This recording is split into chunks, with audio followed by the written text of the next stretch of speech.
যদি কেউ অপরাধ করার পরে স্যালেন্ডার করে তার সাজা কেমন, আর যে অ্যারেস্ট হয় তার সাজা কেমন? বলে যে নিজের ইচ্ছায় সজ্ঞানে এসে স্যালেন্ডার করে, আইনেও বলা আছে তার সাজাটা একটু কম হয়, তার সাজাটা একটু কম হয়। আর কাউকে যদি পুলিশ গিয়ে অ্যারেস্ট করে তাকে কিন্তু রেহাই দেওয়া হয় না।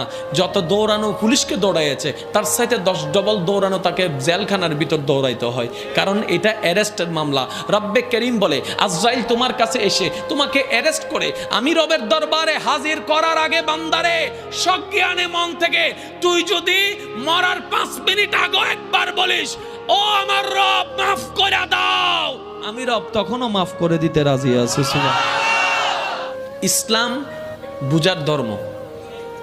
ইসলাম কিসের ধর্ম? যত বুঝতে থাকবেন তত আপনি প্রেমে পড়বেন, যত প্রেমে পড়বেন তত ঈমান বাড়বে, যত ঈমান বাড়বে তত আপনি রবের রহমতের কাছে যেতে পারবেন।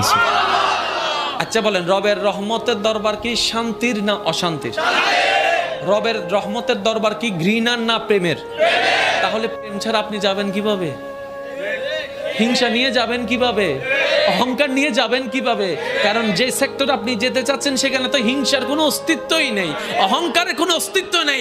আছে তো আছে, একটাই আছে, সেটা হচ্ছে মায়া, সেটা হচ্ছে মমতা, সেটা হচ্ছে প্রেম। সেটা আপনার দিতে হবে না, আপনার রব আপনার অন্তরে যেটা দিয়েছেন সেটাকে উল্টা দেন। আল্লাহ যেটা দিয়েছে ওইটাকে দেন, হিংসা দিয়েন না, পারবেনই না, কারণ ওখানে হিংসার কোনো অস্তিত্ব, অহংকারের কোনো অস্তিত্ব। আসেন আগে আমি সবার মুখে শুনতে চাই, সফল হতে চান না ব্যর্থ হতে চান?